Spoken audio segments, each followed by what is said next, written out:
En el webinar de hoy.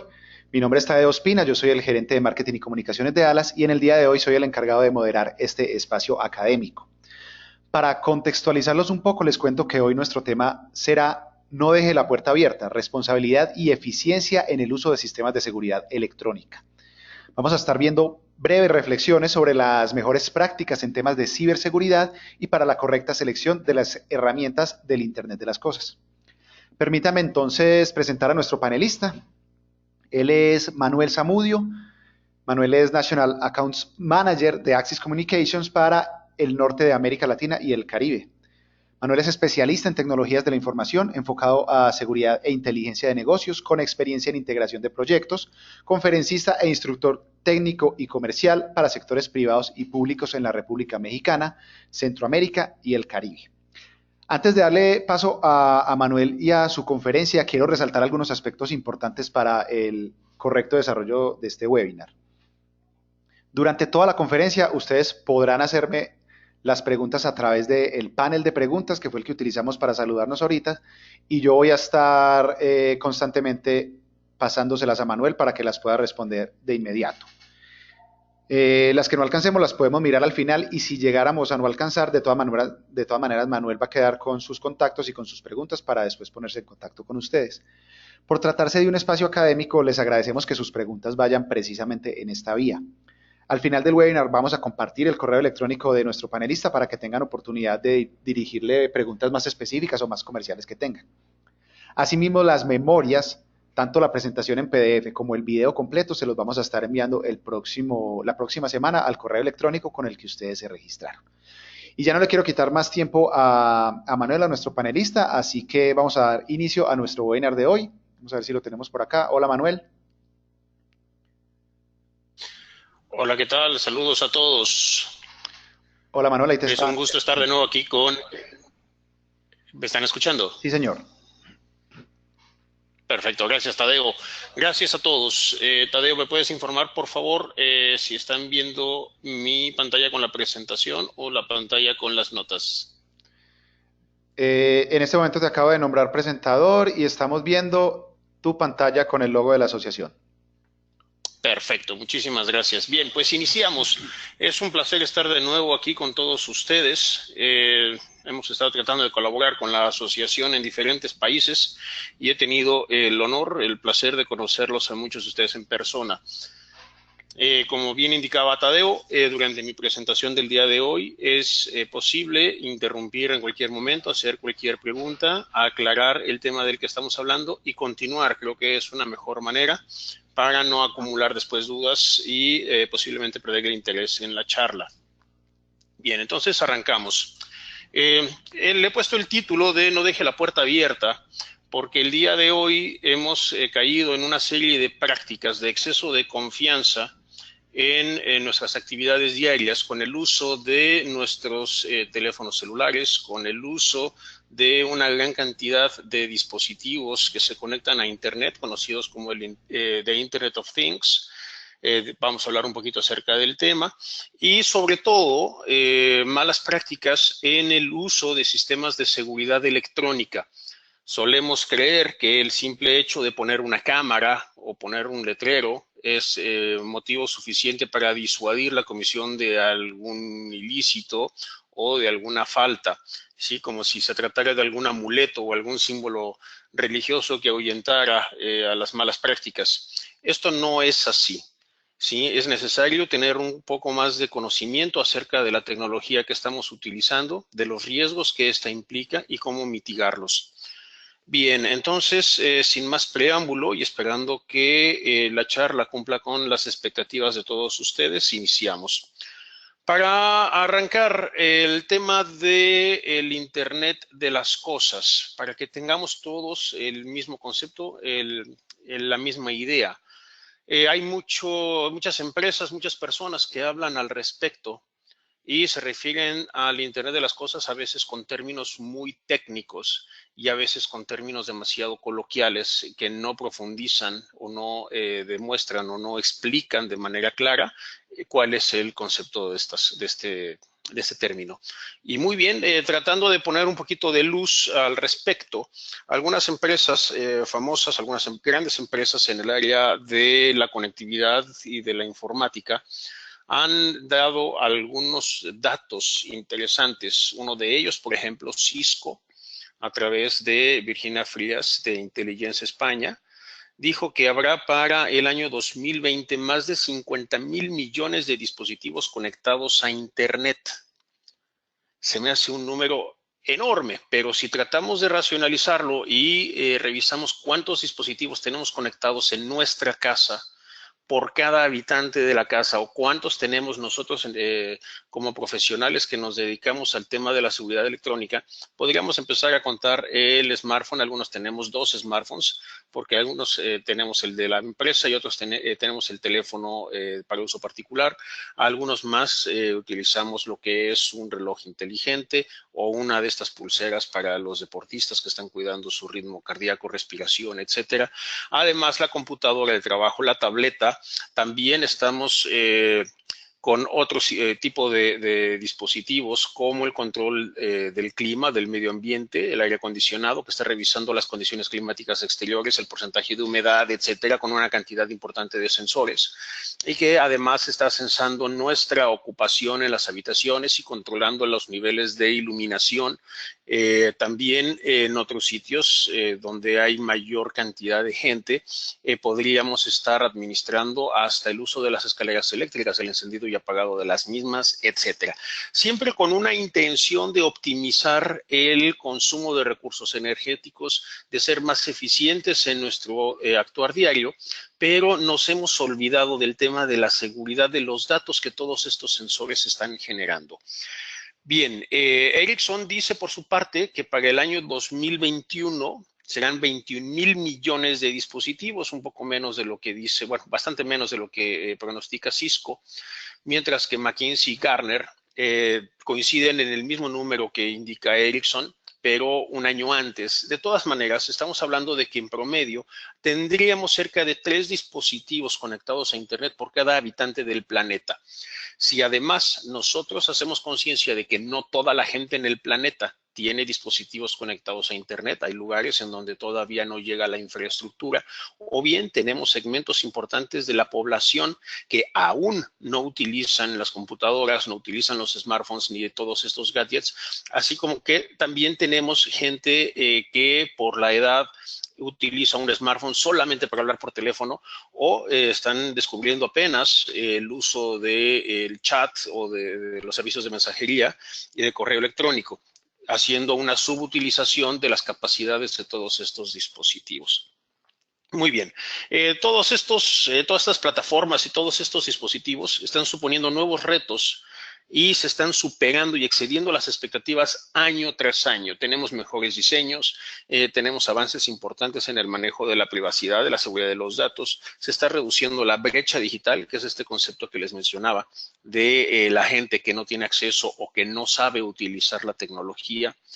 Sí, también se están adquiriendo, se están fusionando algunas empresas, se están consiguiendo nuevos estándares y estamos incrementando la interoperabilidad de todos estos dispositivos. Muy bien.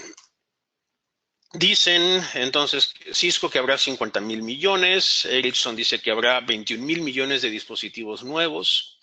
Un dato importante, la inversión en temas de Internet de las cosas se ha duplicado en los últimos 6 años y creemos que va a seguir acelerándose en los próximos.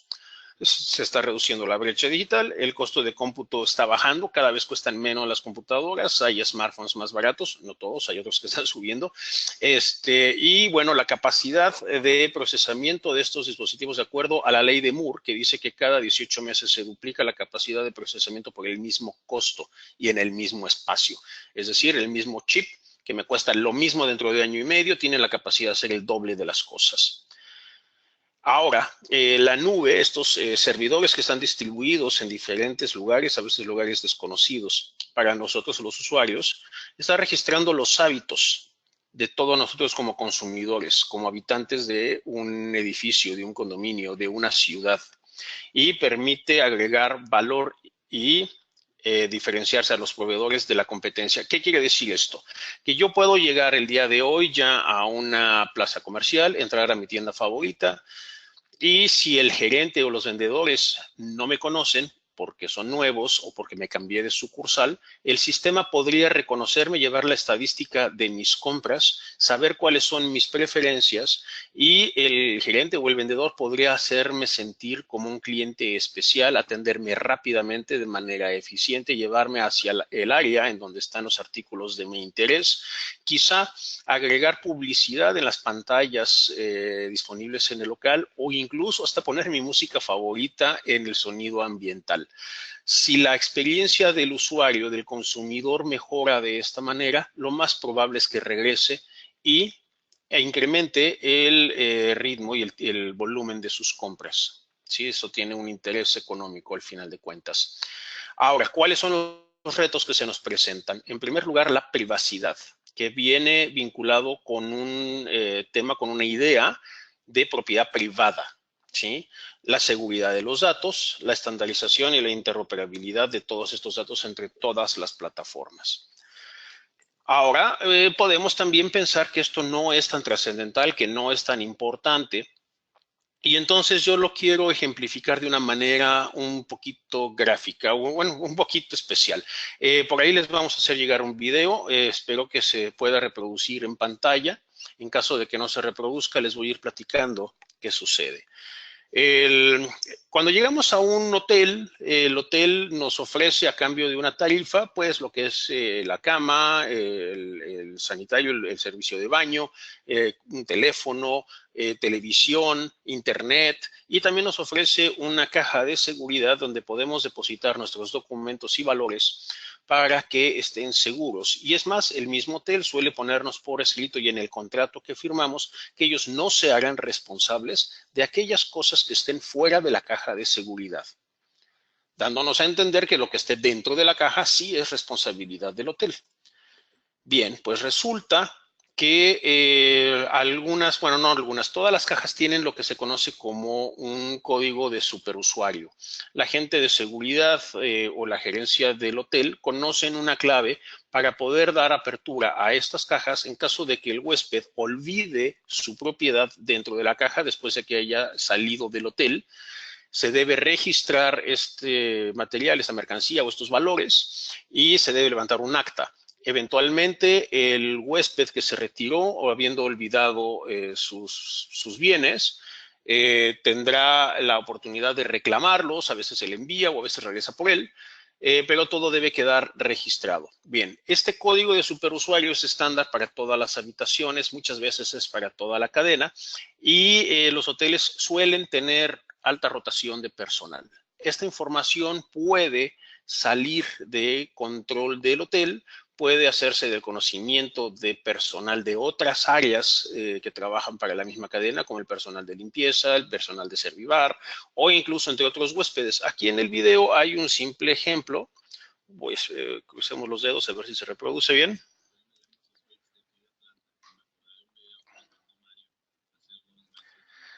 Ahí.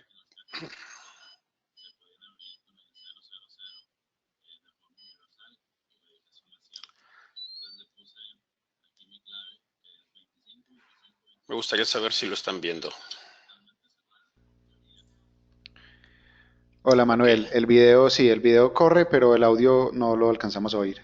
perfecto. Entonces les platico. Aquí está diciendo que le platicaron que las cajas se abrían con un supercódigo. Él no creía, hizo la prueba en el hotel donde se hospedó. Corrió el alta, el setup de su código, vio que la caja estaba cerrada, luego le puso el código 000000 y la caja se abrió. En este caso, el error del hotel estuvo en no cambiar la clave por defecto de la caja. Y muchas veces en las empresas de seguridad, quienes prestamos servicios de instalación de sistemas de videovigilancia, de control de acceso, de detección de diferentes cosas, perímetros, intrusión, incendio, etcétera, le ponemos la misma contraseña a todos los sistemas porque es más fácil para nosotros administrarlo.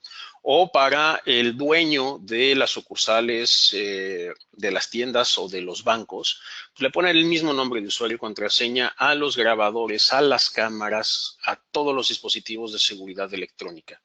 Cuando esta persona se va de la empresa por la razón que sea, ¿qué sucede con las contraseñas? Muchas veces el nuevo encargado, el nuevo responsable, no tiene acceso a esta información y entra en crisis y entonces le llama al fabricante y le pide ayuda. En los manuales de usuarios solemos poner las instrucciones para reinicializar el equipo, que requiere una intervención física y muchas veces comprobar la propiedad comercial del equipo.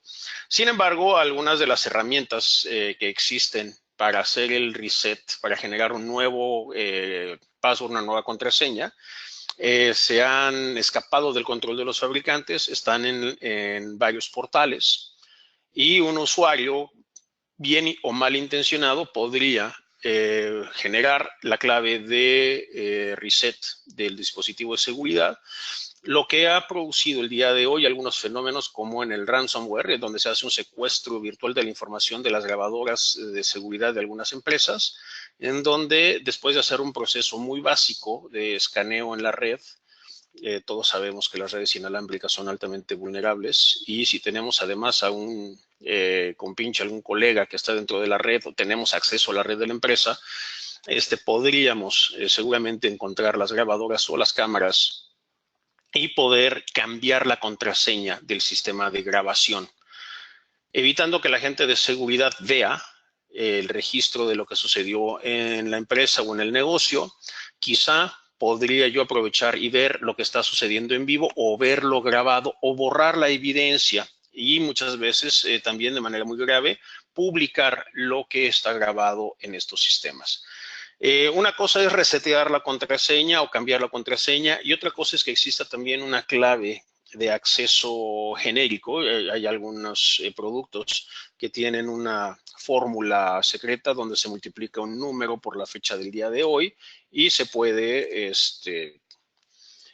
acceder a la información. No necesariamente son hackers, personas altamente capacitadas. Este tipo de actividades se están desarrollando ya en escuelas secundarias. Los niños, los chavos que están metidos en Internet, en redes sociales, están descubriendo estos métodos y las están comunicando de manera masiva en sus redes, así como los memes o memes que se han puesto de moda. Bueno, también hay concursos o se mandan las noticias para ver quién ve a la chica guapa en la escuela o avisar cuando ya viene el maestro o podría esto ser abusado de otras maneras mucho más graves y ser herramientas, por ejemplo, para extorsión, secuestro u otros delitos mucho más graves. Muy bien. Hay muchas herramientas que nos permiten escanear la red, ver si hay puertos abiertos, poder hacer estos resets que les mencionaba, cambiar las contraseñas de los dispositivos o quizá instalar aplicaciones que se pueden ejecutar en fechas o momentos determinados, como sucedió ya en el 2016 y 2017, en donde un archivo se ejecutó desde miles de dispositivos de manera simultánea, desde 105 o 104 diferentes países, más de 50,000 dispositivos que habían sido vulnerados y que en la misma fecha y hora empezaron a atacar de forma simultánea a un servidor del otro lado del planeta, causando un daño que se conoce como inundación HTML, consiguiendo como resultado final una negación de servicio y una pérdida millonaria de negocio. Estamos acostumbrados, cada vez más acostumbrados, ya no nos sorprende que se nos caigan servicios específicos como Facebook, WhatsApp, Waze, etcétera. Se cayó el servidor y lo vemos como algo normal. Lo que no sabemos es que muchas veces esto es resultado de un ataque cibernético, posiblemente mandado a hacer por alguien más, y provoca que mucha gente cambie de plataforma, cambie de aplicación y deje de estar dando beneficios a la plataforma principalmente utilizada o anteriormente utilizada.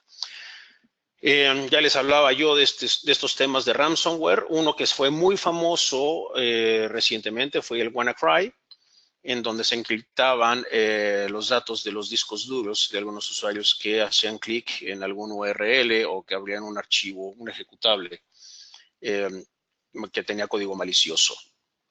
Muy bien, ahora, este tema de la ciberseguridad y la resiliencia es la capacidad de restablecer la operación, el orden, de volver a llegar a las condiciones normales de vida que se tenían antes del desastre o antes de un daño, hacerlo después del mismo. Entonces, la seguridad y la resiliencia son a menudo ideas que no son consideradas sino hasta el último minuto y a veces demasiado tarde.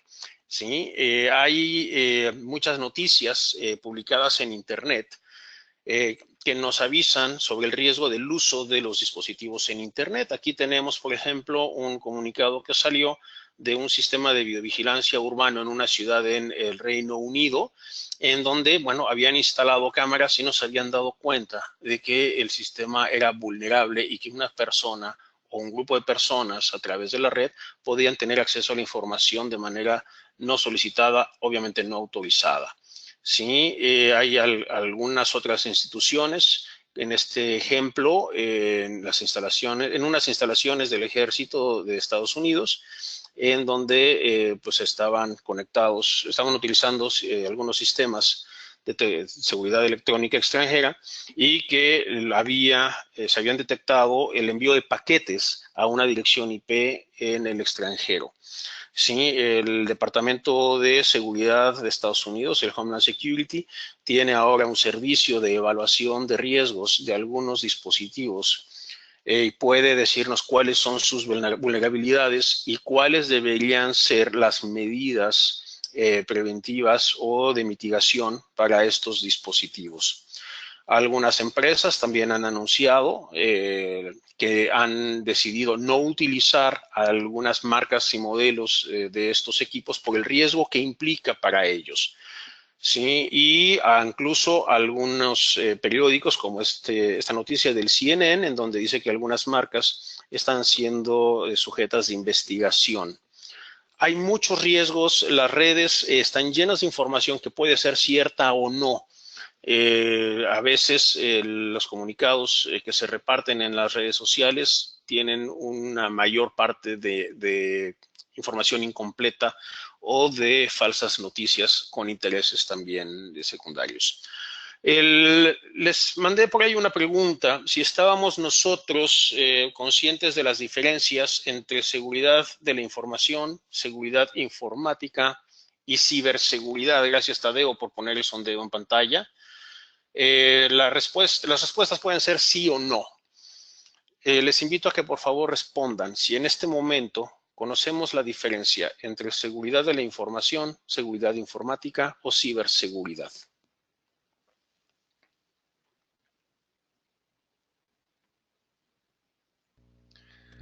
Vamos a dar unos minuticos, Manuel, mientras los asistentes responden. Muy bien, es muy fácil. La respuesta es sí o no. No debería tomarnos más de unos segundos. Bien, las respuestas a continuación. La seguridad de la información es aquellas medidas y actividades que procuran proteger los activos de información sin importar su forma o estado. Quiere decir que todo aquel documento digital o impreso, etcétera, que tenga cualquier dato valioso para la empresa va a estar protegido. A veces lo ponemos en una caja fuerte, lo ponemos bajo llave, en un archivero, lo encriptamos si fuera en formato digital. No importa el formato, simplemente tratamos de reducir los riesgos a un nivel aceptable, mitigando cualquier amenaza latente de pérdida o de mal uso de esta información. Tuvimos, Manuel, perdón, un 38% de las personas respondieron que sí, un 64% respondieron que no. Perfecto. ¿Cuántos respondieron en total? El 55% de nuestros asistentes, que en este momento llegan a 130. Perfecto, muchas gracias a los que están participando. Bien, el segundo, lo que es la seguridad informática, que se refiere a las redes e infraestructura informática, redes de datos, así como a la información en formato digital que estos almacenan, estén conectados a Internet o no. Es cualquier información digital. La seguridad informática forma parte de la seguridad de la información. Y por último, tenemos el concepto de ciberseguridad. Sí, según algunos analistas, el término de ciberseguridad abarca prácticas, herramientas y conceptos que están relacionados a la seguridad de la información y a la seguridad informática operacional. Sí, la ciberseguridad se distingue de los dos conceptos anteriores porque incluye lo que son actividades de defensa y de ataque. Sí, es decir, es un método bidireccional. ¿Sí? Puede ser utilizado para aspectos defensivos, ¿sí? Pero insisto, incluye en tecnologías y prácticas ofensivas que nos permiten atacar a los adversarios. Entonces, oímos mucho el tema de ciberseguridad, es una palabra que está de moda en todos lados, pero no sabemos qué significa. Muy bien, ahora, estos ataques, estas vulnerabilidades en México, que es donde tengo la mayor cantidad de estadística, aunque hay ya algunos datos de otros países como Costa Rica. Sí, dicen que en México, nada más para ejemplificarlo, que no es el país más atacado del mundo, dice que 7.5 millones de ataques de denegación de servicio dinámicos ocurrieron en el 2017,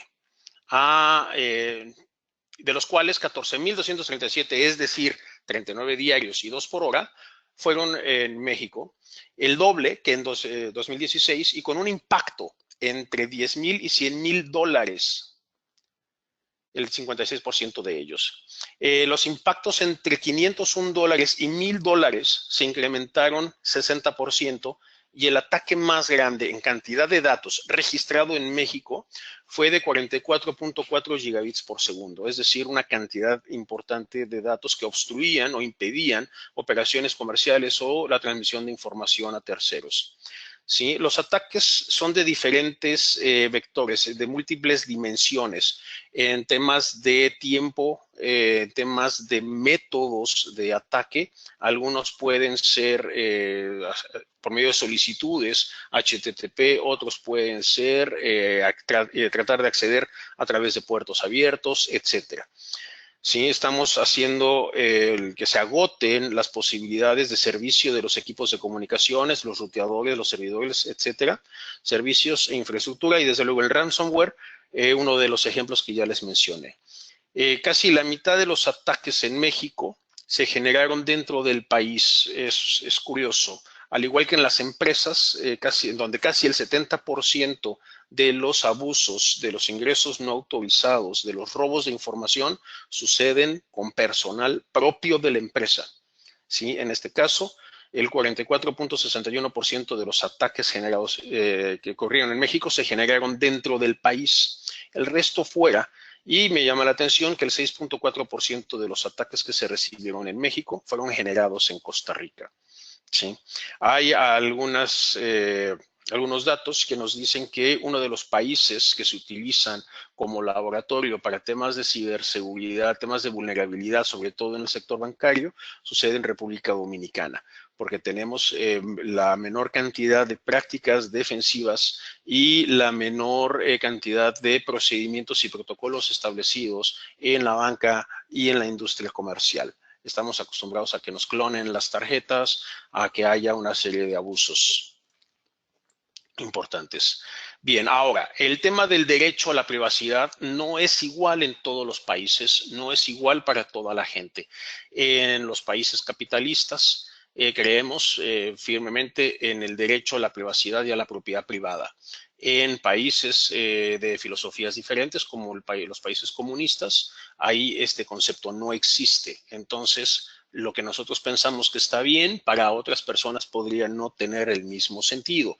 En el caso específico de México, tenemos la Ley Federal de Protección de Datos Personales en posesión de sujetos obligados, en donde se obliga a notificar al público sobre la posesión de los datos.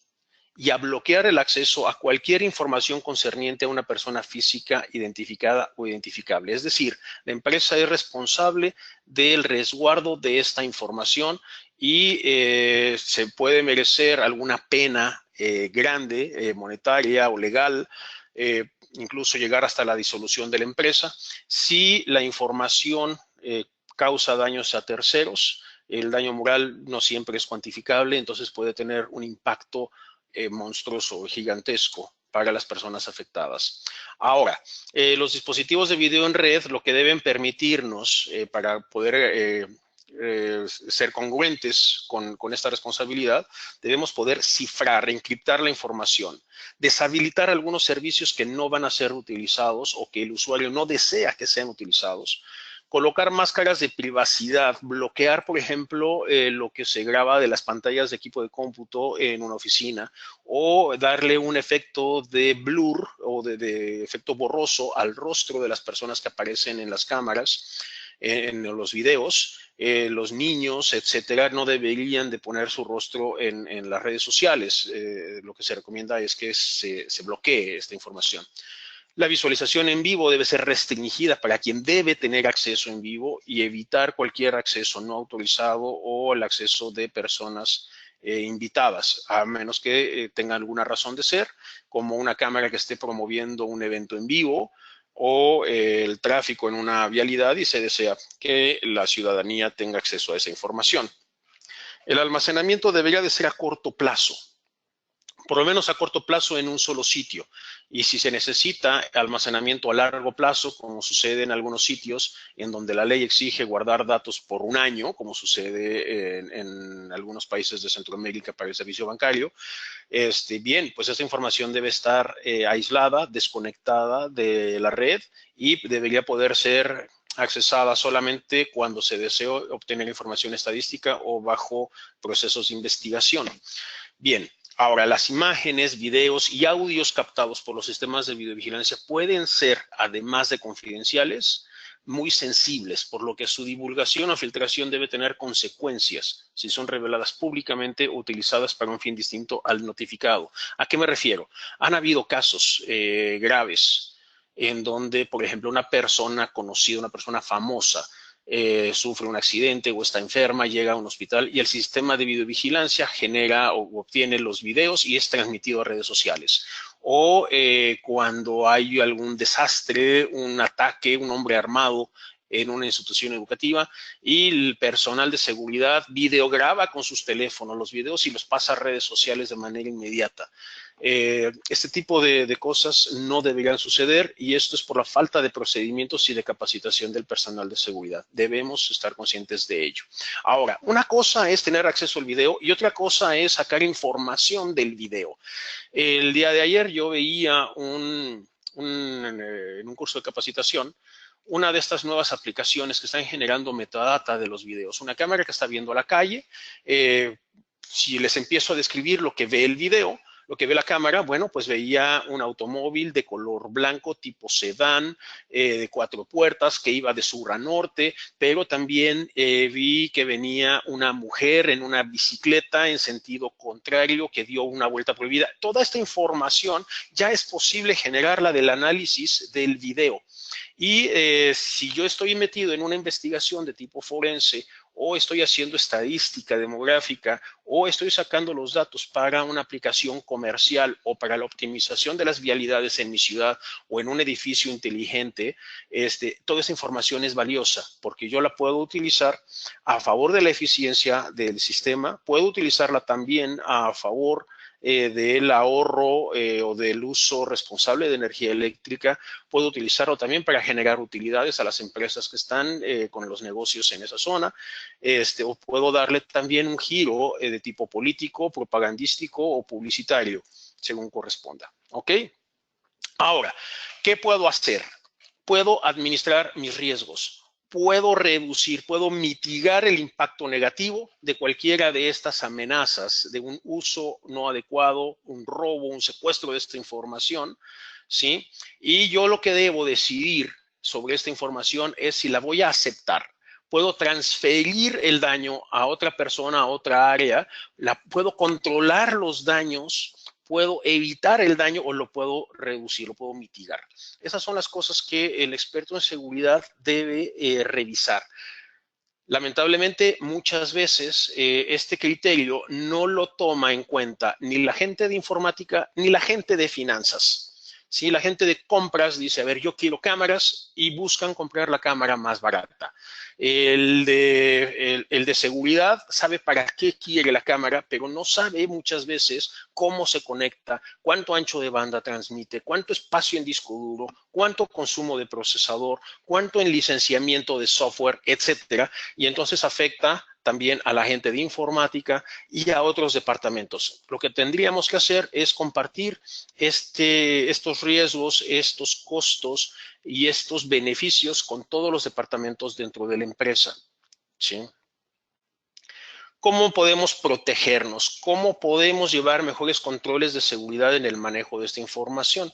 Bien, si la gestión de la seguridad es el acto de agregar protección, este proceso también se le conoce como endurecimiento de la red y hay muchas organizaciones que tienen diferentes necesidades sobre los entornos en los que operan. Son muy distintas las amenazas y también muy distintos los niveles de riesgos a los que se enfrentan. El rol que tenemos en el área de administración de seguridad es ayudar a estos socios, clientes, usuarios finales a aplicar los controles de seguridad que sean adecuados y requeridos. ¿Qué controles podemos tener? Primero, generar una serie de guías para el endurecimiento de la red. Decidir cuáles van a ser estas actividades de mantenimiento, de operación continua y de actualización periódica para reducir los riesgos. Describamos lo que son los controles de seguridad que podemos utilizar para proteger todos los dispositivos de seguridad electrónica como las cámaras y alinearlas con una infraestructura de protección en la red. La red también debe de ser segura. ¿Sí? Hay controles de seguridad que protegen la cámara y hay controles para alinearla a una infraestructura de protección. Es curioso que muchos de los usuarios le pongan una contraseña a una cámara que sea la misma contraseña que tiene en el sistema de grabación. A veces coincide con la contraseña del servidor donde se almacena todo esto. A veces también es la contraseña del correo electrónico del encargado de seguridad. Hola Manuel. Sí, señor. Perdón, te interrumpo un segundo. Nos pregunta Gerardo Galicia que, de acuerdo a lo que comentas de la privacidad en los datos, ¿consideras que el poner como ejemplo en una exposición un video donde un trabajador está dormido es correcto? Buena pregunta. Habría que revisar los términos del contrato del empleado, si debo o no exhibirlo o si es un tema a discutir con el Departamento de Recursos Humanos. Ok, entonces continuemos. Ya saben que nos pueden hacer las preguntas y yo se las voy a estar haciendo llegar a Manuel. Continúa, Manuel. Muchas gracias y gracias, Jerry, por tu pregunta. Bien, regresando al tema. Les decía que muchas veces tenemos la misma contraseña para todos los dispositivos y para diferentes servicios.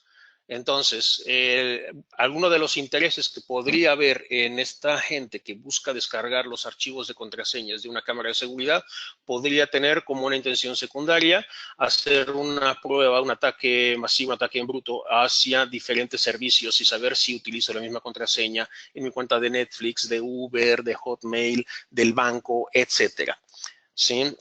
Tendríamos que tener contraseñas diferenciadas para cada uno de los servicios y de los dispositivos que tenemos conectados a Internet, lo cual es muy difícil de manejar.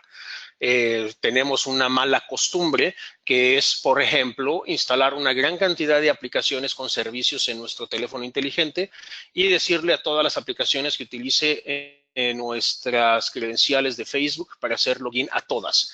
Y el día que nos vulneran, que nos decimos que nos hackean nuestra cuenta de Facebook, pero en realidad es una consecuencia, en su mayoría de los casos, de mal uso y dejamos sesiones abiertas en la computadora de casa o en la oficina. En ese momento le damos acceso a la información de nuestros hábitos y de nuestros consumos a personas que no deberíamos hacerlo. En tema de gestión eficiente y rentable, las medidas de seguridad deben ser congruentes contra el daño que podríamos recibir. La inversión que vamos a hacer en los sistemas de seguridad de nuestra empresa deben tener también esta congruencia. No puede ser que yo tenga un riesgo gigantesco multimillonario donde además tenga la responsabilidad de vidas humanas y me esté preocupando por si la cámara me cuesta $20. ¿Sí? Yo debería pensar en si la cámara me va a dar el servicio adecuado, me va a transmitir video útil día, de noche, va a resistir el vandalismo, las inclemencias del tiempo, si voy a tener suficiente densidad de píxeles o resolución en la imagen, que el porcentaje de compresión sea lógico entre la capacidad de almacenamiento que tengo en mis servidores, en mis discos duros, contra la información que estoy resguardando. Si el 98% o el 90%, según otras estadísticas, de la información de videovigilancia que se graba se utiliza solo para temas forenses, para hacer una inspección posterior a un evento, bueno, esa información almacenada debería tener la calidad suficiente para cumplir esta misión. Lo que sucede el día de hoy es que debemos grabar 30 días de video, compramos el disco duro más barato y le comprimimos lo más posible para que se guarde información que a veces no es aprovechable. En la mayoría de las ocasiones no es aprovechable. ¿Sí? Por otro lado, solamente hasta el 10% de la información que se almacena es utilizada para una investigación forense. Eso quiere decir que 9 de cada 10 fotos o de videos que se guardan en nuestras computadoras jamás son utilizados. Y ahí estamos perdiendo una oportunidad de oro, porque esta información puede darnos información estadística importante o podría ayudarnos a encontrar malos hábitos o comportamientos o mejorar nuestros procesos en una industria o en un comercio si utilizáramos una herramienta de análisis de metadata. ¿Sí? Ahora, el tema de la vulnerabilidad de todos estos datos. Una persona o una computadora no deseada en el sistema puede llegar a acceder a nuestra información de diferentes maneras. Podemos nosotros prevenir, identificar y corregir algunas de ellas. ¿Sí? Manuel. Sí, señor. Hola, nos pregunta Germán Orozco.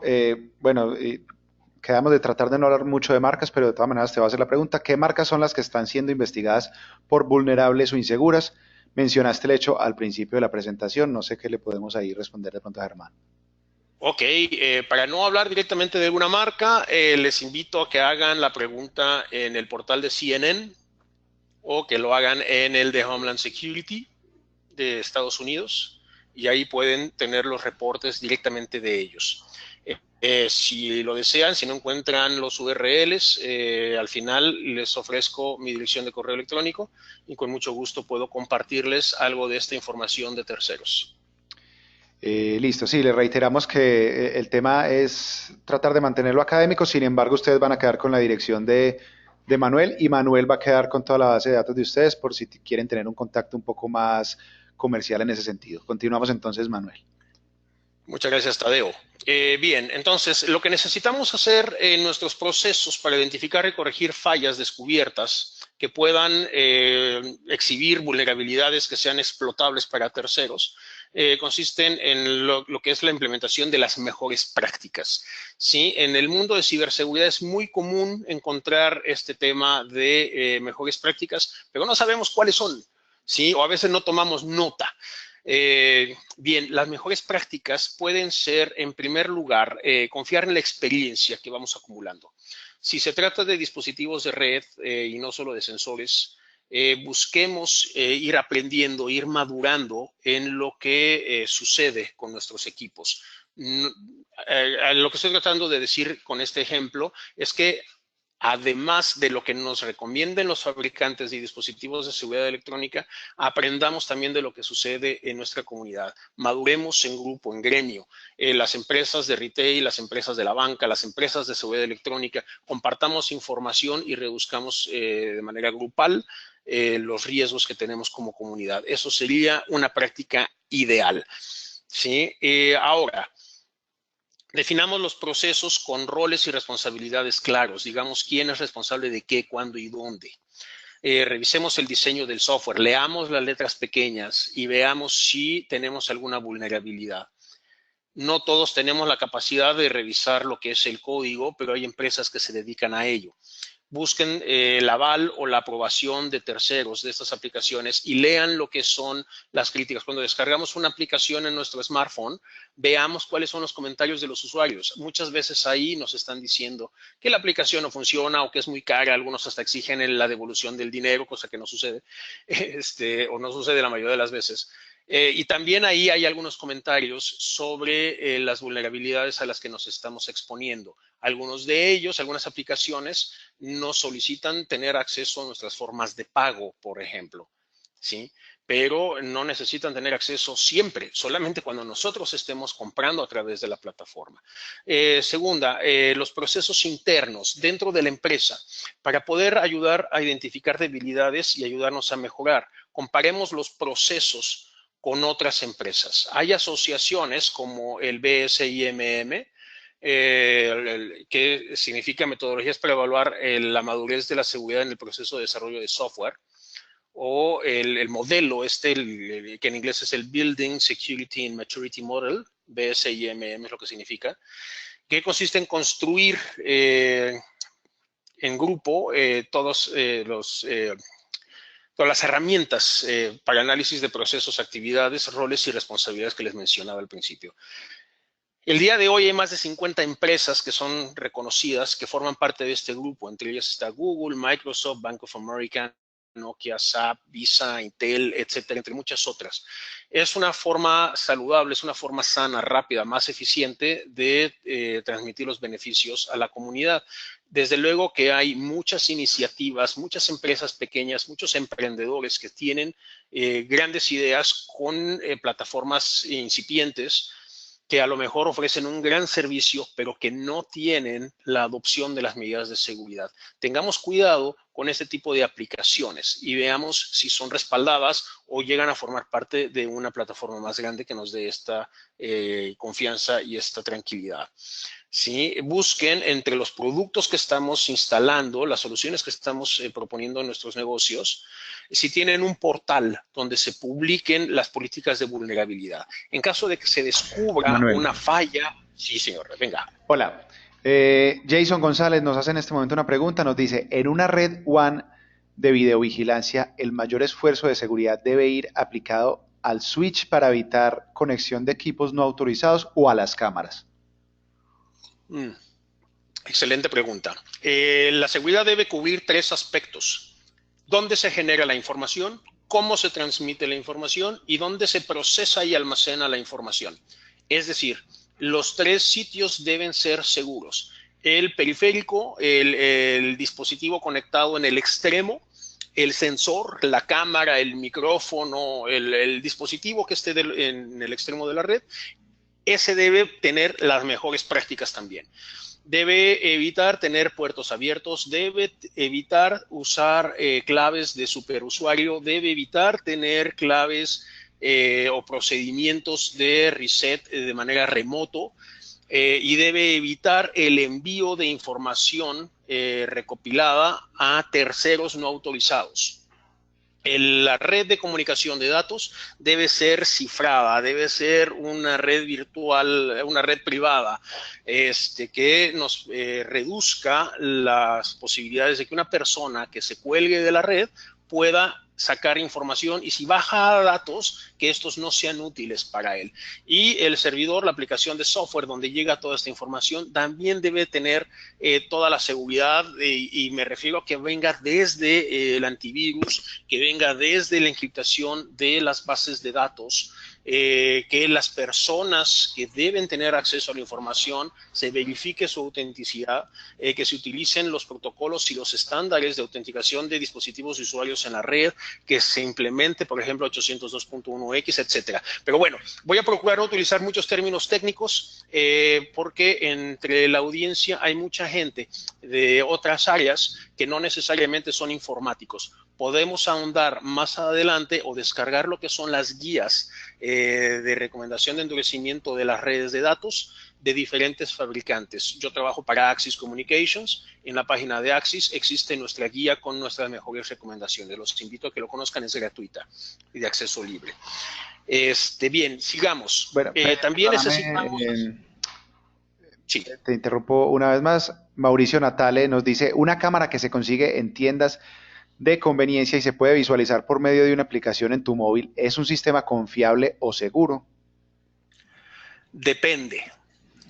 Yo buscaría si ya existe algún tipo de análisis y de información publicada en redes serias.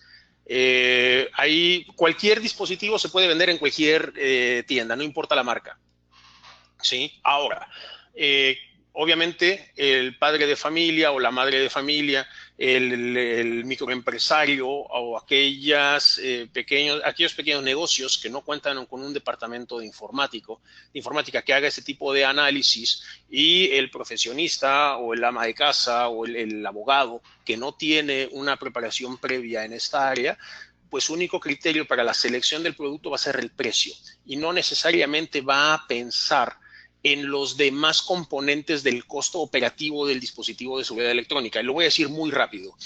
Pensemos en 4 componentes básicos del costo de nuestros equipos de seguridad. Uno es cuánto me cuesta comprarlo. ¿Sí?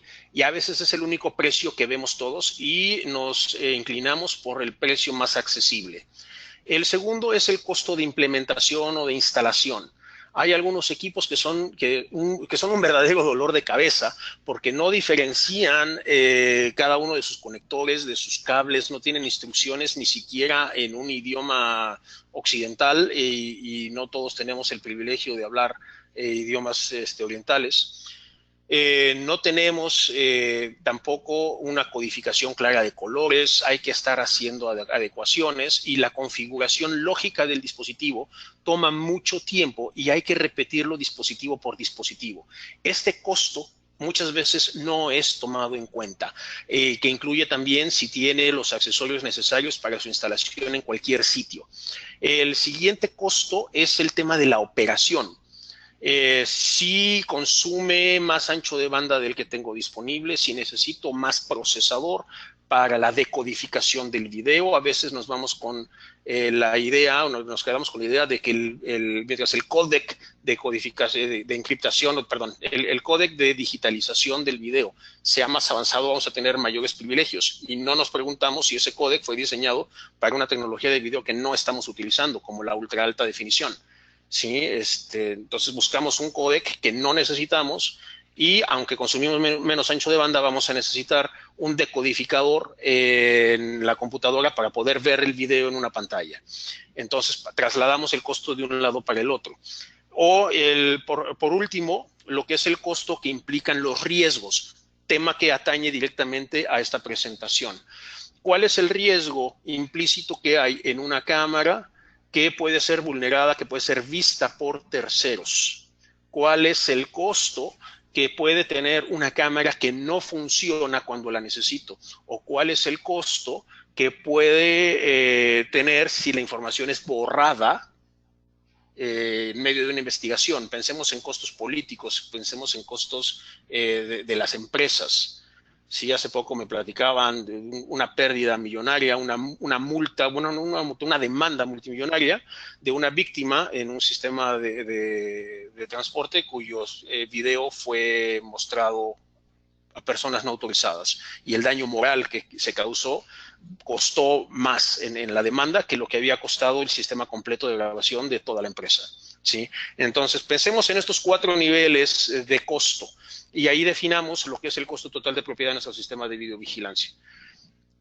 Si voy a la tienda de conveniencia y compro la cámara más barata, lo más probable es que no esté tomando en cuenta los demás conceptos, la infraestructura, el equipo de cómputo, mis aplicaciones de software que utilice para los sistemas de videovigilancia de mi casa, donde está mi familia, de mi negocio, del que pueden depender muchas otras familias, de mi ciudad, de mi edificio, etcétera, esté en juego. Entonces, los invito a que tomemos un poquito más en serio este tema del Internet de las cosas para seguridad. Bueno, Muy bien. Manuel nos pregunta finalmente, perdón, ya la última pregunta que tengo por acá de esta tanda. Óscar Acevedo, ¿qué pasa con los SSL y si los sitios en donde procesos nos pidan información para pagos? Ok, bueno, ya nos vamos a salir un poco del tema. Voy a dejar esta respuesta al final porque creo que en mi último slide le voy a dar mejor respuesta, ¿sí? Y no quiero adelantarme al final, ¿sí? Bien. Continuando con el tema por razones de tiempo, porque no sé cuánto tiempo nos quede. Ok. Vamos casi bien. Regresando al tema, asesorémonos en temas de seguridad. Preguntémosle al que sabe. ¿Sí? Analicemos y descubramos cuáles son las vulnerabilidades y el riesgo que tenemos con la pérdida de esta información o el acceso a nuestros equipos de manera no autorizada. ¿Cuáles son nuestras verdaderas amenazas? A veces es mejor no poner nada que poner algo. ¿Sí? Analicémoslo también. ¿Sí? Y todo esto en base a que les decía desde un principio que esto tenía que ser rentable. Las medidas de seguridad deben ser rentables y deben ser congruentes contra el daño o el riesgo que podríamos tener, el impacto que podríamos tener contra ataques de terceros. Revisemos guías generales, revisemos portales, leamos lo que son estas hardening guides, las guías de endurecimiento y las mejores prácticas de las empresas de informática, porque todo lo estamos conectando a las redes informáticas, a las redes de datos, ¿sí? No solo son productos de consumo, ¿sí? Y cuando descubramos una vulnerabilidad crítica, si es que la descubrimos, compartamos la información, no para que más gente se entere cómo atacar, sino para que los fabricantes de hardware, de software, de las redes, etcétera, aprendamos y sigamos buscando el beneficio de los usuarios. Bien, esto es prácticamente pura actitud. Cuando las cosas no van bien, a veces entramos en pánico y tomamos las decisiones equivocadas. Cuando nosotros detectamos que nuestro sistema está siendo vulnerado, hagamos una pausa, pensemos en qué está pasando, cuáles son sus consecuencias. A veces en temas de informática vale más la pena mantener los servicios operando a pesar del riesgo, y en otras ocasiones lo que necesitamos hacer es bajar el switch y apagar la computadora. Veamos qué es lo que debemos hacer, pero hagámoslo de manera pensada. ¿Sí? La vida es un 10% de lo que te sucede y un 90% de cómo reaccionas ante ella. ¿Sí? Esta frase tiene mucho que ver con la actitud de la gente de seguridad con respecto a los ataques. Bien. Ahora, en cuanto a advertencias y recomendaciones, las mejores prácticas, la definición de lo que son las políticas de cuenta, las políticas de contraseñas y la actualización de los mismos sistemas.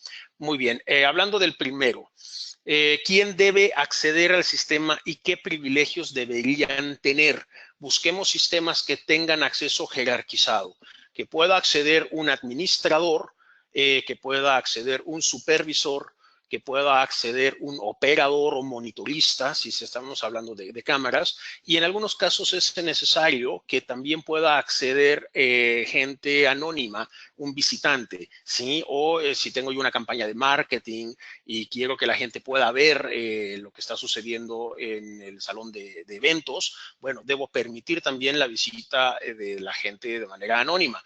Se está poniendo de moda también la transmisión en vivo de los videos a través de redes sociales, a través de Facebook, con Periscope, etcétera. Bueno, grabar esa sesión y subirla porque esté permitida, pero hay que definirlo con anticipación.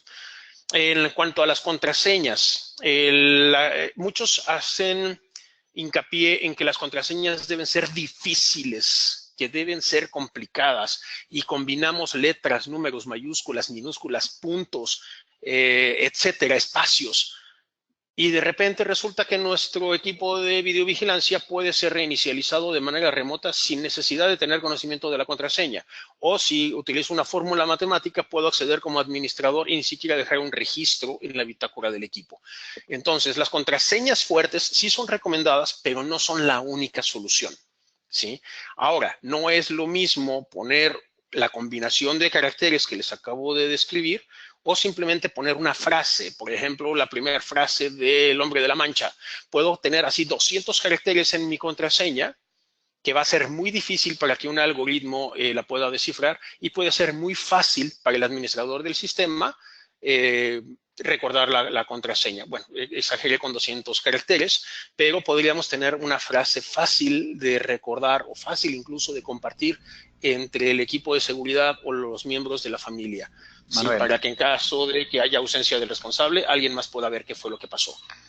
Manuel, nos dice Jorge Garzón, ¿qué tan seguro funcionan las conexiones P2P o P2P? Ahí me disculpan, no sé cómo se... Ok, el peer-to-peer.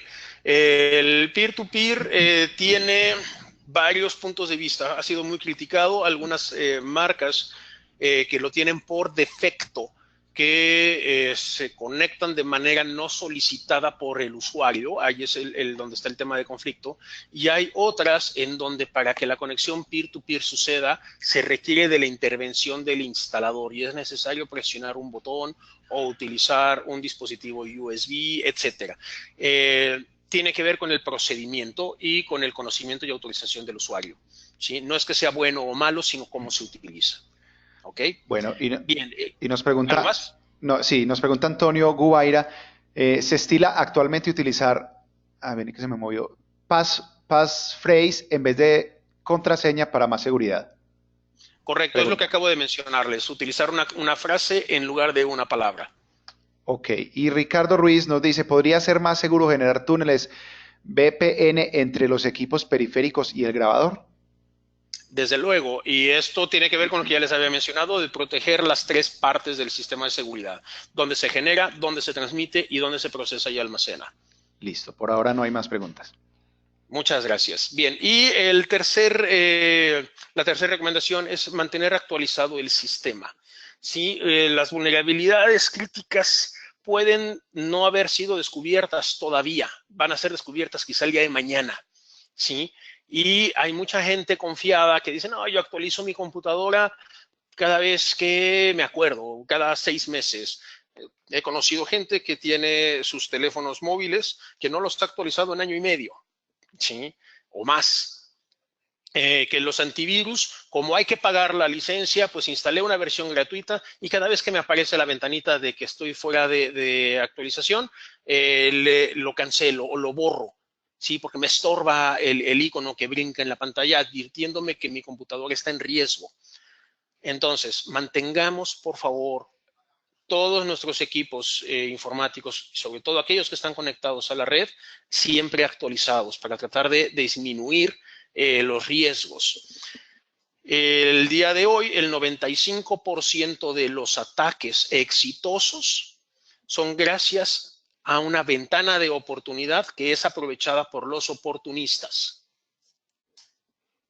Bien, errores comunes que nos incrementan el riesgo en sistemas pequeños, en el hogar y en pequeños negocios. Estamos exponiendo la cámara a internet y tratamos de acceder a ella simplemente con el navegador web. No tenemos ninguna aplicación que administre usuarios, dispositivos, ni las bases de datos, no encriptamos la señal y utilizamos las claves por defecto, admin, admin 1, 2, 3, 4, 5, root pass, etcétera. Evitemos eso, eso es para efectos de demostración. Una buena práctica sería nunca utilizar las contraseñas por defecto. Para las empresas solemos tener una mala protección física, estamos muy confiados, pensamos que poner un policía en la puerta es la mejor medida y la única medida de seguridad disponible, lo cual no es cierto. También solemos pensar que una cámara reemplaza a los guardias, es otra gran mentira. La cámara le ayuda al guardia a hacer un trabajo más eficiente y una cámara nunca se va a bajar de su posición para detener a un criminal. Entonces, son complementarios. El uso de malas contraseñas, he conocido gente que el día de hoy todavía pone la contraseña en un post-it y lo pega en la pantalla de su computadora para que no se le olvide. Separen, utilicen cuentas diferentes entre servidores y los dispositivos. Utilicen aplicaciones instaladas en servidores y eviten el uso de aplicaciones personales en esos servidores. En algún centro de monitoreo, en una universidad en Centroamérica, donde me estaban reportando que el sistema no funcionaba, a la hora de hacer la inspección, encontramos que en la computadora había una gran cantidad de aplicaciones de videojuegos y de pornografía. El equipo de vigilancia de la institución utilizaba las computadoras para otras cosas diferentes al de la seguridad. Así que una recomendación adicional sería cuidar al que cuida. Póngale también una cámara en el centro de monitoreo. Nos pregunta, perdón, Antonio Guaira de nuevo, ¿es seguro utilizar un servicio público de VPN? Habría que revisar cuál servicio público de VPN. Utilizarlo seguramente es mejor que no usarlo, pero habría que ver con quién nos estamos conectando. Ok. Ok, utilizar las redes sin aislamiento, no utilizar el VPN es también un riesgo. Y luego, para rematar, lo que son instalaciones de infraestructura crítica, todas aquellas redes de cómputo que administran el suministro de agua, de energía eléctrica, que administran las vialidades en las ciudades, los edificios inteligentes, etcétera, muchas veces no tienen la suficiente ni adecuada asesoría y simplemente conectan cosas que abren y cierran contactos, abren y cierran puertas, prenden y apagan luces y no se dan cuenta de la importancia de estos dispositivos que podrían afectar a millones de habitantes en una ciudad. Esto puede tener consecuencias catastróficas si no se administra, si no se diseña y se administra de manera eficiente. Ok. Compartir el conocimiento, hago énfasis en lo que ya les había dicho. Si encontramos alguna falta, alguna falla en el sistema, compartámoslo en grupos sociales. Utilicen, por ejemplo, los foros de ALAS. ALAS nos sirve para ello, ¿sí? Para poder compartir las experiencias que tengamos en temas de seguridad electrónica. Ahora, ¿qué es lo que debemos pensar como proveedores de sistemas de seguridad electrónica? Primero, que lo que nosotros estamos ofreciendo no tenga puertas traseras, que no recolecte datos y que sean compartidos de manera no autorizada. En muchas ocasiones las cámaras deben generar datos, el audio debe generar datos, pero vamos a compartirlo con quien nosotros decidamos compartirlo, ¿sí? En otras palabras, y para ir sintetizando y cerrando ya y pasar a la parte final de preguntas y respuestas. Después de todo, esto se trata de un tema de confianza. ¿En quién confías? ¿En quién tú eliges o en quién te imponen? ¿Quieres que tu información sea analizada por tu departamento de mercadotecnia o por la empresa de asesoría, consultoría que tienes contratada bajo un contrato de non-disclosure, un contrato de confidencialidad? ¿O no te importa si esta información está en un servidor del otro lado del planeta siendo explotada por empresas que ni conoces y que quizá todavía ni siquiera pueden afectarte? Entonces, es un tema de confianza. La seguridad es un tema de confianza. ¿A quién, en manos de quién voy a poner mi información? ¿En manos de quién voy a poner mis estadísticas de consumo, mi rutina? ¿Quién quiero que me ayude a vivir mejor o quién podría afectarme si se lo propusiera? ¿Sí? Muy bien. Pasamos entonces a la parte final de preguntas y respuestas porque creo que nos quedan escasos, bueno, de hecho ya nos excedimos un poco en el tiempo. Si Bueno, alguien tiene alguna... Sí, dime. bueno, sí, entonces vamos a pasar a la parte de preguntas. Agradecemos de todas maneras a ti, Manuel, por tu intervención. Vamos, aunque sí estamos pasados de tiempo, vamos a regalarnos 10 minutos para que no quede de pronto las preguntas o las inquietudes o algún comentario que tengan para Manuel. Entonces, los invitamos a que a través del panel de preguntas nos las hagan llegar. En este momento no tengo ninguna nueva. Nos dice, sí nos dice Cristóbal José Pérez, nos dice excelente información. Muchas gracias, Cristóbal. Ahí te paso el dato, Manuel. Repite, por favor, me perdí lo último. Hola, Cristóbal nos dice excelente información. Te manda a decir, pues, que excelente información. Gracias. José Semidey nos pregunta, ¿cuáles prácticas son recomendadas en videovigilancia para ser más preventivo que reactivo? Ok, el día de hoy hay una tendencia creciente del uso de analíticas. Una cámara o un sistema de videovigilancia puede saber, por ejemplo, si un vehículo se detuvo a la mitad de un túnel o en un puente, lo cual podría provocar un accidente mayor, obstruir la vialidad y afectar al tránsito de cientos o de miles de personas. Por lo tanto, es más recomendable ser proactivo, incluso ser predictivo, saber qué es lo que podría pasar. Y la cámara puede analizar la vialidad y saber si un elemento está detenido y alertar a la persona encargada y proceder en consecuencia. O saber si alguien se quedó atorado en una escalera eléctrica o si alguien viene en sentido contrario o una persona se estacionó en un sitio prohibido o alguien, no sé, está merodeando afuera de un área de cajeros automáticos. Ahora, es imposible que el ser humano pueda estar viendo cientos o miles de cámaras, procesar la información y actuar de manera oportuna. Es por eso que la mayoría de los sistemas son de carácter forense y solamente registran las actividades que suceden. Una recomendación, por eso la evolución de las analíticas, esta puede generar la alerta o mandar el dato al sitio, a la persona correcta en el momento indicado para prevenir una consecuencia. Y la manera de hacer ese tipo de analíticas puede ser de 3 maneras. Como se hacía tradicionalmente, ejecutándose dentro de un grabador en donde se corre este software que está recibiendo los flujos de video de múltiples cámaras. Se puede hacer también de manera distribuida, es decir, se ejecutan dentro de la cámara. Hay cámaras que cuentan personas, leen matrículas, ya se anunciaron por ahí algunas que incluso reconocen rostros. Una cosa es detectarlos y otra cosa es identificarlos. Ambas ya están disponibles para las cámaras.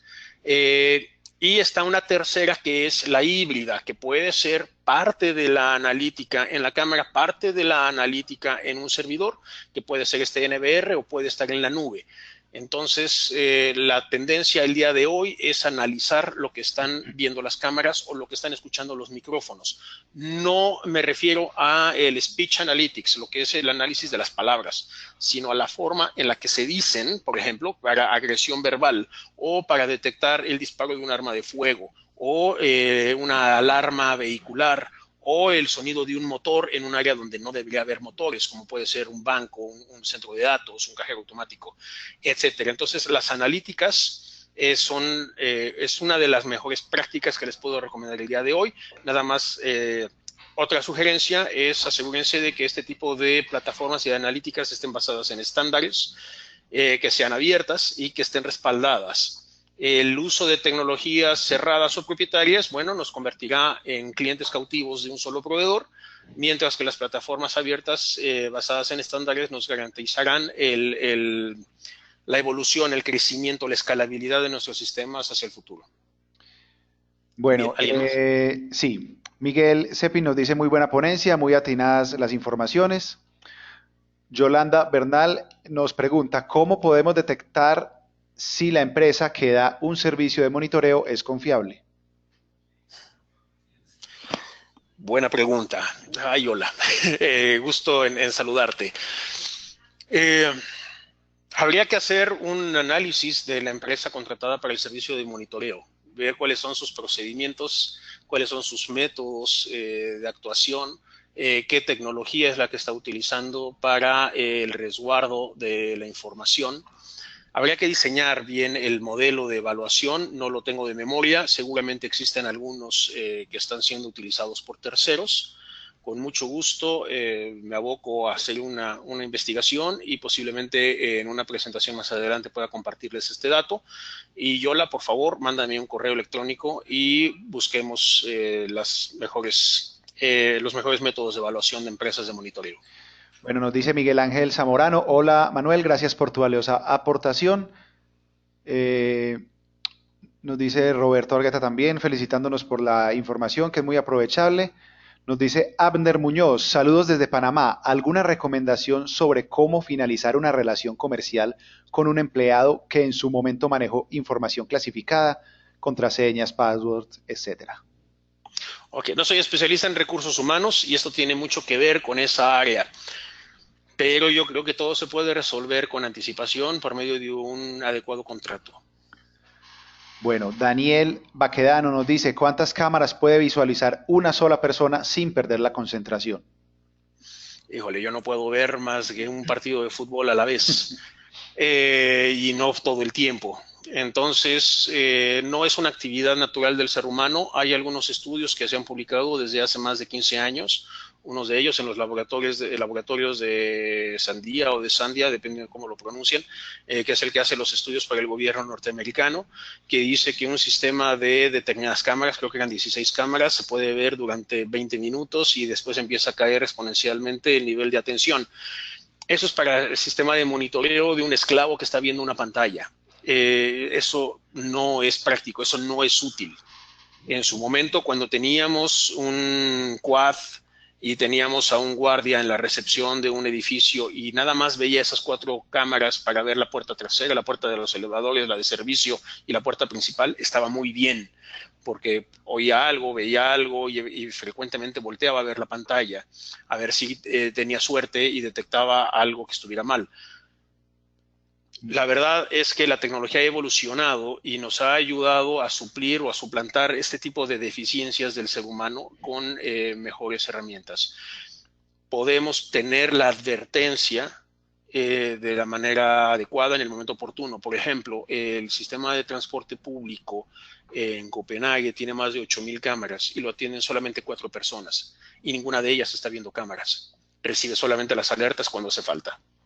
Espero que esto nos dé más o menos una luz hacia dónde vamos en el futuro con el tema de las analíticas y las mejores prácticas para los monitoristas.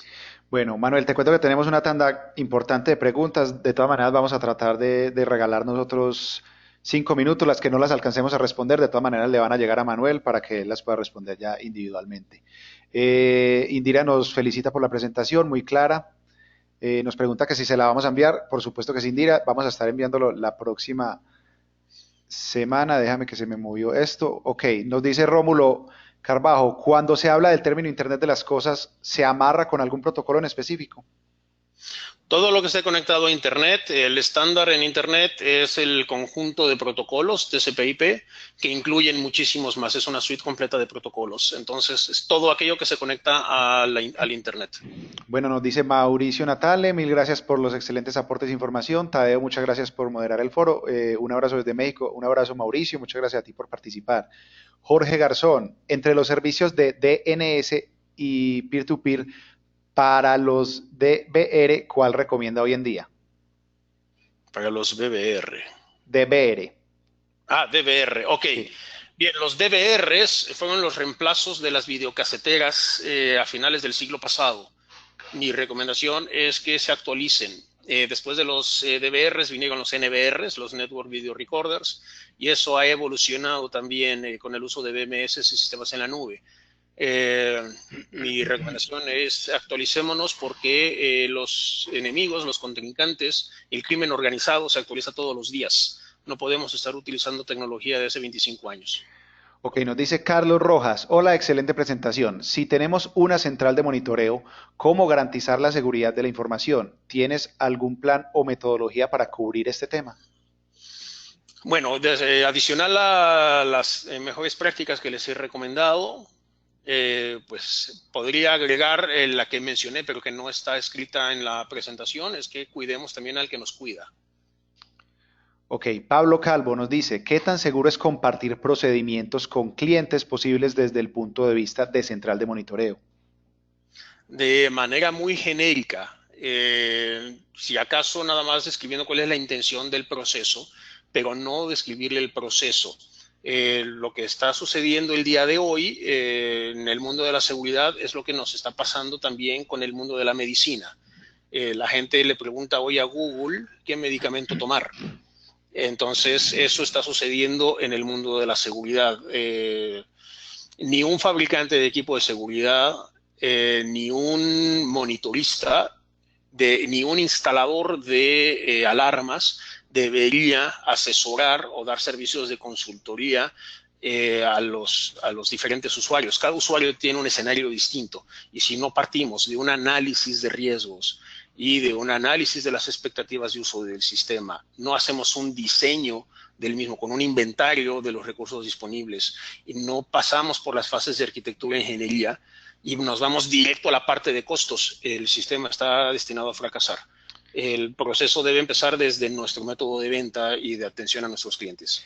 Roberto Periche nos pregunta, buenas tardes, ¿existe alguna norma o conjunto de normas como base para una correcta implementación de un sistema de CCTV?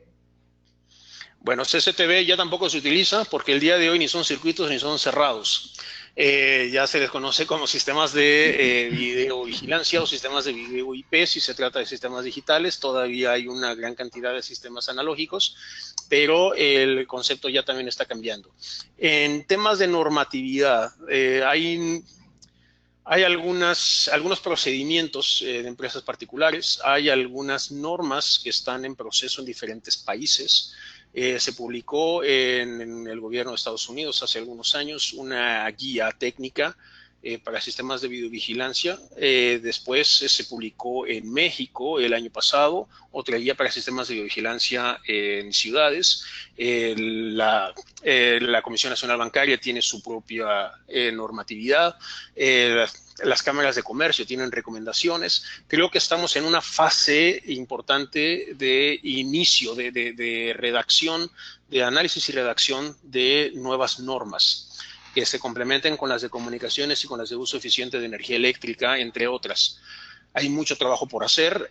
ALAS, como asociación que reúne a este gremio y que está en comunicación y en contacto constante con otras asociaciones, puede ser una persona importante en esta tarea. Los invito a que por favor colaboremos todos. Bueno, Antonio Gubaira nos dice que muchas gracias por la invitación, excelente webinar con información muy valiosa.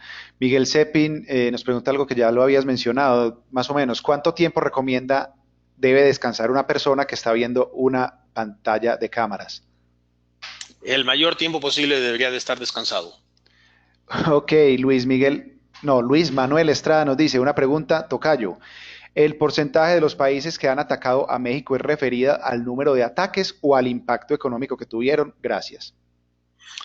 Ambos. Las estadísticas muestran ambos datos junto con otros. Tanto la cantidad de ruido de tráfico que meten, la duración de los ataques, el impacto reportado económico de los que se vieron afectados, etcétera. Es un análisis de múltiples factores. Bueno, Luis Y hay Manuel. varios disponibles. Sí. Luis Manuel te felicita por la presentación. Virgilio Calcagno nos dice, hablaban del costo asociado para la mejor decisión de qué equipo adquirir.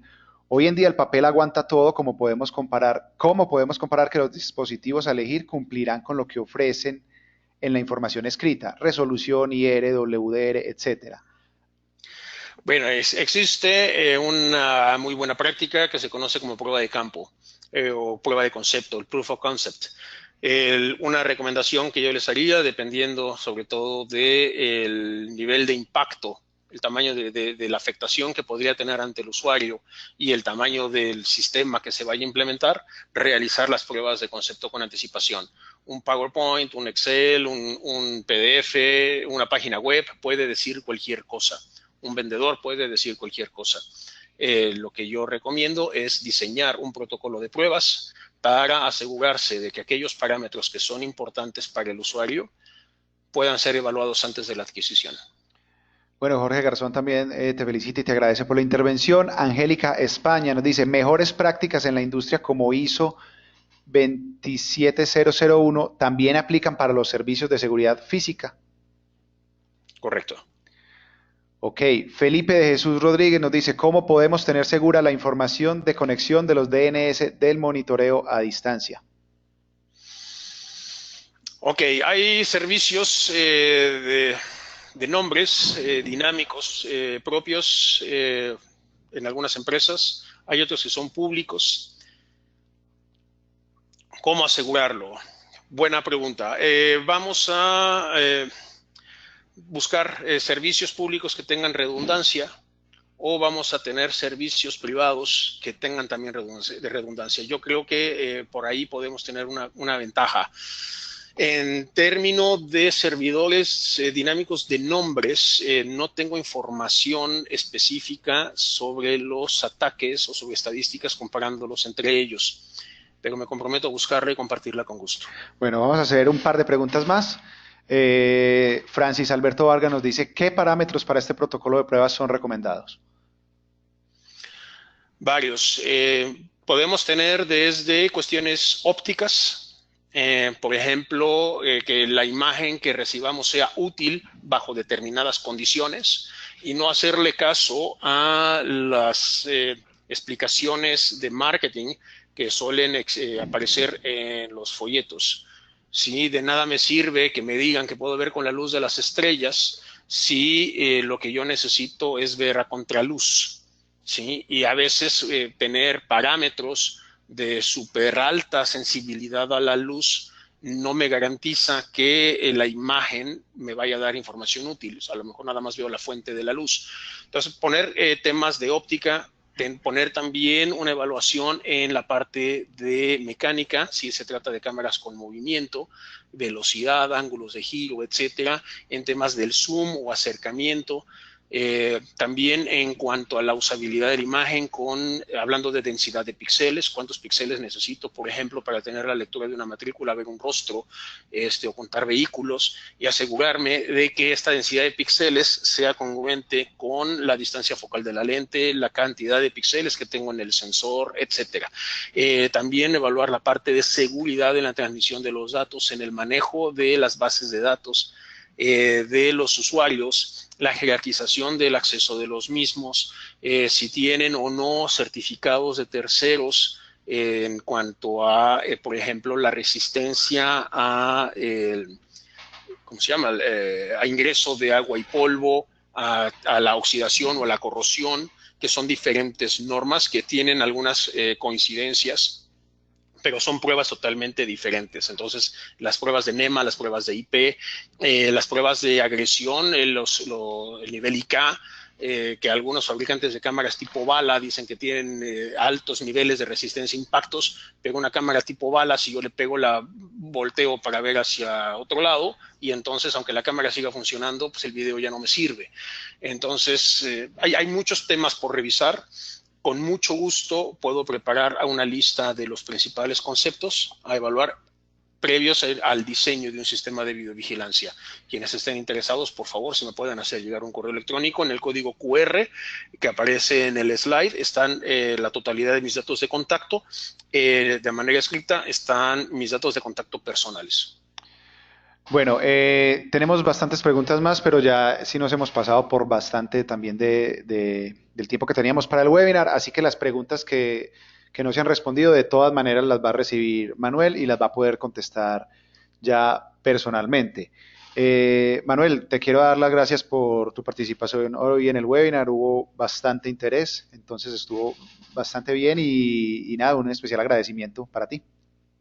Muchas gracias, Tadeo. Muchísimas gracias a todos los colegas y socios de ALAS que nos acompañaron el día de hoy. Espero verlos pronto en los siguientes eventos de ALAS y en los siguientes desayunos, encuentros tecnológicos, en la cumbre, etcétera. Un abrazo para todos. Bueno, agradecemos también a todos nuestros asistentes y para finalizar el webinar desde Alas les queremos dar una valiosa información y son los eventos que tenemos próximamente. El 15 de marzo vamos a estar, para la gente que está conectada desde Ecuador, atentos, vamos a estar en Guayaquil con nuestro encuentro tecnológico. El 21 de marzo tenemos un desayuno en México y el 22 de marzo tenemos un desayuno también tecnológico en República Dominicana. Además de eso, les quiero contar que para nuestra cumbre gerencial Alas estamos todavía en precio de preventa para que lo puedan ver.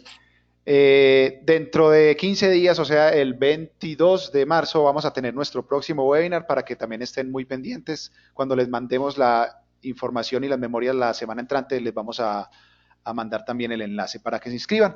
Muchas gracias entonces por acompañarnos en los eventos Alas y nos encontraremos en una próxima ocasión. Feliz día para todos.